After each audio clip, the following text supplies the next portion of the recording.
Alors, bonjour, bon après-midi, mes doux et mes douces.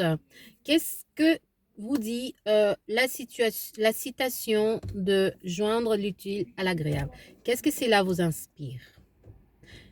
Alors, cette question, je vais la placer dans mon petit chat.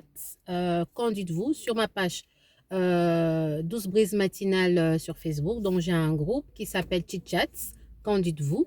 J'aimerais donc recevoir des réactions de tous hein, et de toutes, si on dit ça comme ça. Qu'est-ce que cela vous inspire? Joindre l'utile à l'agréable. C'est très simple, n'est-ce pas? C'est pas très compliqué. Alors, là où moi je vais en venir aujourd'hui, dans ma douce brise de l'après-midi, je veux parler des gens qui sont dans les relations exactement comme cette expression. C'est-à-dire, ce sont des gens qui vous utilisent pour que cela soit agréable à eux. Je vais m'expliquer. Alors, il y a des enfants qui grandissent pensant que le monde leur doit quelque chose. Ils pensent qu'ils doivent tout recevoir du monde. Leur bonheur, leur paix, leur joie, leur malheur.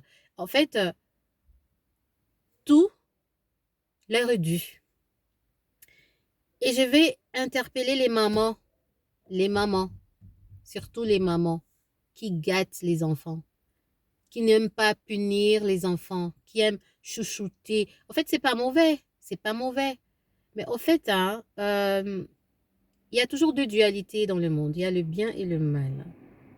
Il y a le blanc, il y a le noir. Il y a le jaune, il y a le bleu. Si vous voyez bien, le jaune et le bleu, ce sont un peu deux couleurs opposées qui se marient très très bien. En tout cas, bon, moi j'aime bien m'habiller. Donc, les couleurs, j'ai un peu appris comment les combiner. Donc voilà, il y a toujours des dualités. Dans l'âme d'un enfant, si vous lui donnez trop d'attention, trop de, allez, vous le cajolez un peu trop, vous le gâtez un peu trop, c'est trop mauvais. Et si vous ne le faites pas du tout, c'est trop mauvais aussi. Alors le monde est toujours dans un certain équilibre. Il y a le soleil, il y a la lune, il y a le matin et il y a la nuit. Et tout est équilibré. Tout a été créé dans un équilibre extraordinaire. Et cela se passe comme ça aussi en nous. Nous avons le conscient, nous avons le subconscient, et entre les deux, il faut qu'il y ait de l'équilibre. Donc, bref, je ne vais pas entrer vraiment en profondeur. Donc, il y a des gens comme ça qui pensent que, voilà, tout leur est dû. Tout leur est dû, le monde leur doit quelque chose, les autres leur doivent quelque chose, les autres doivent être même, comment dirais-je, responsables de leur bonheur. Et si les autres ne sont pas responsables de leur bonheur, alors ça casse tout, ça brise tout, ça se fâche, ça va dans tous les sens. Alors, c'est un problème d'éducation, tout simplement. Quand on a trop dit à l'enfant, mais c'est pas grave, bon, t'as fait ça, bon, non, laissez mon enfant, non, ne touchez pas à mon enfant, oui, mais il a, non, mais c'est mon enfant. Alors, en fait, l'enfant s'est dit que bon, voilà, j'ai les droits, j'ai tous les droits, mais je n'ai pas de devoirs.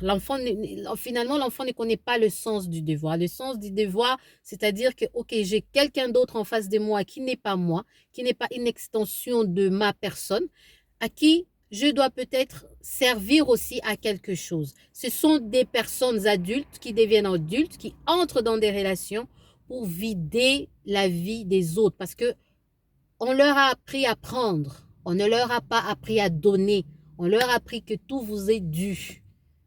D'accord? Et donc, ils vivent comme des...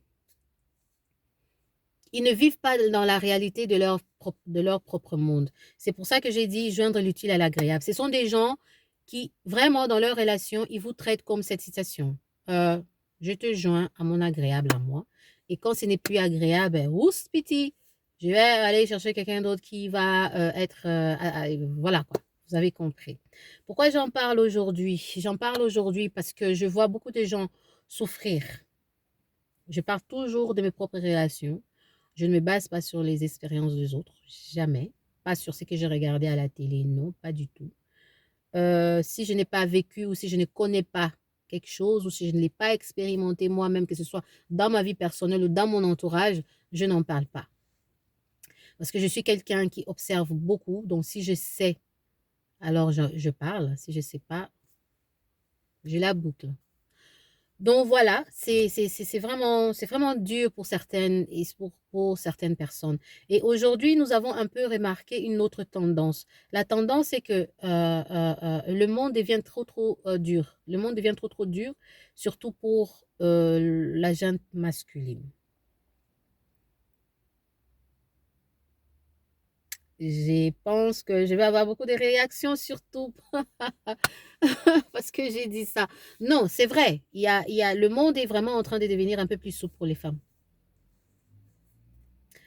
Le monde est trop dur, en fait, pour les hommes. Et ça l'était depuis longtemps d'ailleurs, hein.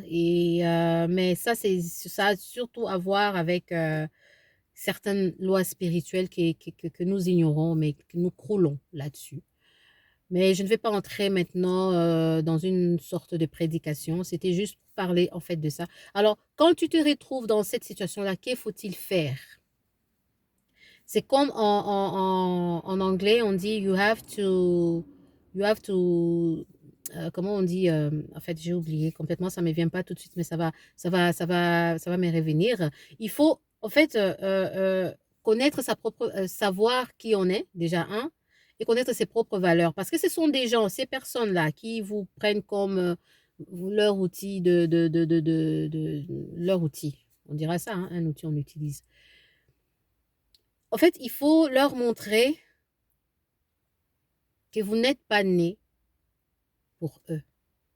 Vous êtes d'abord né parce que vous êtes utile à ce monde, mais pas utile à une seule personne, au caprice d'une seule personne.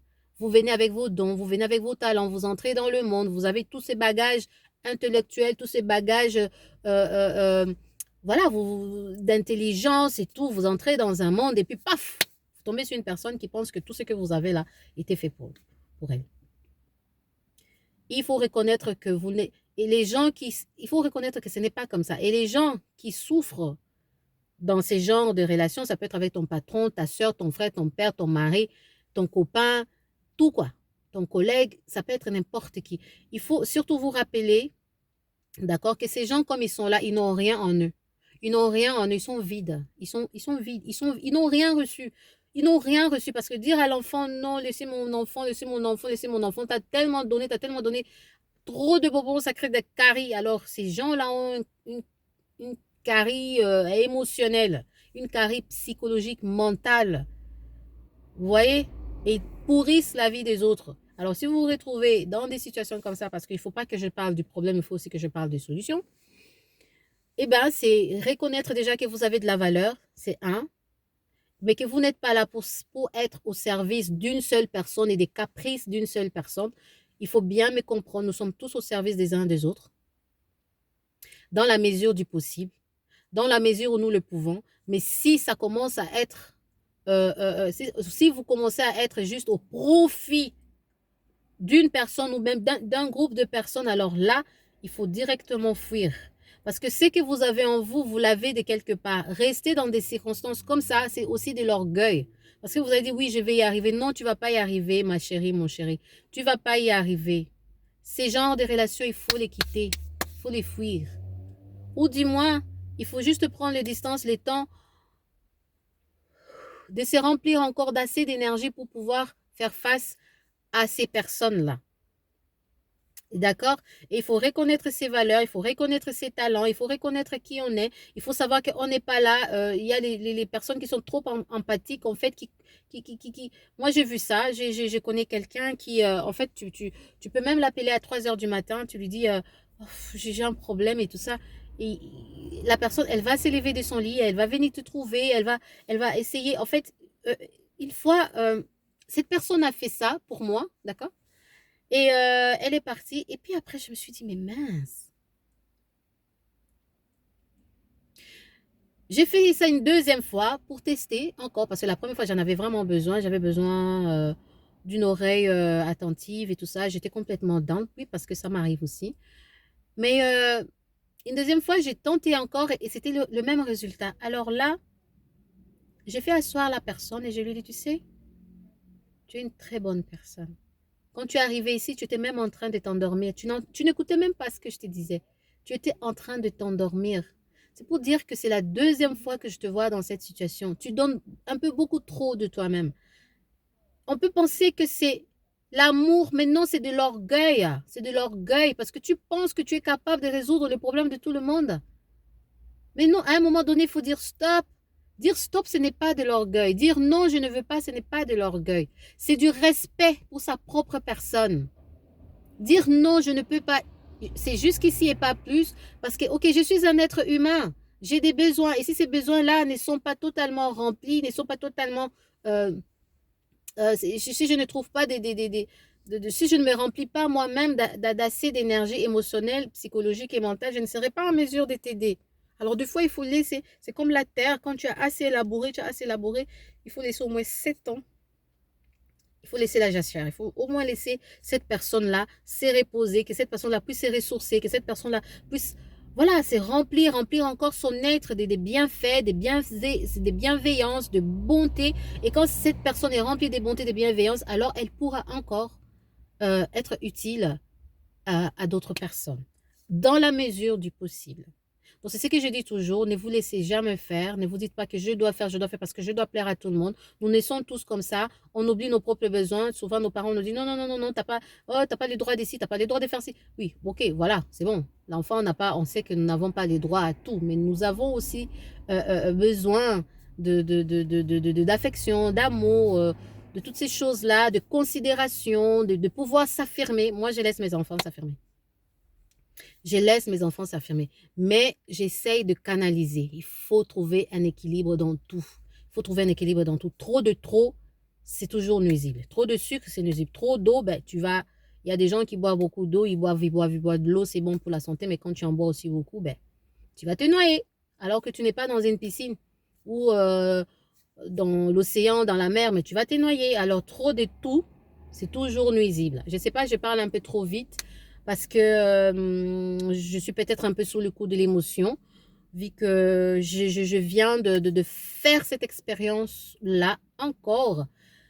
Et voilà, donc tout est un peu... je ne suis pas chamboulée, hein, c'est pas ça, mais je suis comme ça, j'ai pas peur de montrer ma vulnérabilité. Moi, la vulnérabilité, c'est la beauté. C'est la beauté. La vulnérabilité, c'est l'authenticité. Parce que nous sommes tous vulnérables à un certain moment donné. Nous ne pouvons pas être toujours forts dans tout. Donc voilà ce que je voulais dire pour ma douce brise de l'après-midi. On me demande toujours pourquoi douce brise. Pourquoi la brise en fait? La brise parce que la brise, elle est paisible, elle est tranquille. C'est vrai que pour le moment, ce n'est pas ce que moi je suis en train de refléter. Mais par contre, je parle de quelque chose qui peut justement produire pour quelqu'un, pour quelqu'une, la paix, la tranquillité. Il ne faut pas culpabiliser. Ne culpabilisez pas quand vous n'arrivez pas à assouvir les besoins, tous les besoins des autres. Il ne faut pas culpabiliser. Vous avez des limites, respectez-les. Quand vous dites non, c'est parce que vous vous respectez. D'accord? Quand vous n'en pouvez plus, faites dans la mesure du possible. On ne peut pas vous obliger d'aller au-delà de ce que vous pouvez parce que là, c'est un humain. C'est un humain. Il y a une seule personne qui peut faire au-delà de nous, c'est Dieu. Qu'on ne vous demande pas plus que ce que vous pouvez donner. Alors, les gens qui veulent joindre l'utile à l'agréable en vous utilisant vous, dites-leur stop. Ça peut être ton frère, ça peut être ta soeur, ça peut être même ta mère. Allez, tout le monde. Il faut savoir mettre des limites parce que vous êtes un être humain, vous ne pouvez pas donner au-delà de ce que vous donnez déjà. Et comme je l'ai dit, c'est un problème d'éducation pour ces personnes. Ils ont appris à tout recevoir sans le moindre... Voilà, ils ont appris à se considérer au-dessus des autres. Ils sont nés pour qu'on leur serve, eux. J'ai une copine comme ça, hein. J'ai une copine comme ça qui pensait que ben non, le monde la devait quelque chose. On devait prendre soin d'elle, on devait s'occuper d'elle quand elle arrive quelque part. Mais occupez-vous de moi. Allez, pourquoi vous ne vous occupez pas de moi? Ah, ma chérie. Donc voilà, c'était ma douce brise de l'après-midi. Je vous souhaite tous bonne soirée, bonne fin de journée, beaucoup de santé en ce moment où elle est menacée. Et n'ayez pas peur, ne vous remplissez pas de panique et de crainte. Nous allons survivre à tout ça. Ok? Et pour ceux-là qui sont déjà malades, ben, Je vous souhaite une très bonne guérison. C'était ma douce brise de l'après-midi. Je vous aime beaucoup. Je vous embrasse très, très, très fort. Et à tout à l'heure pour peut-être ma brise du soir.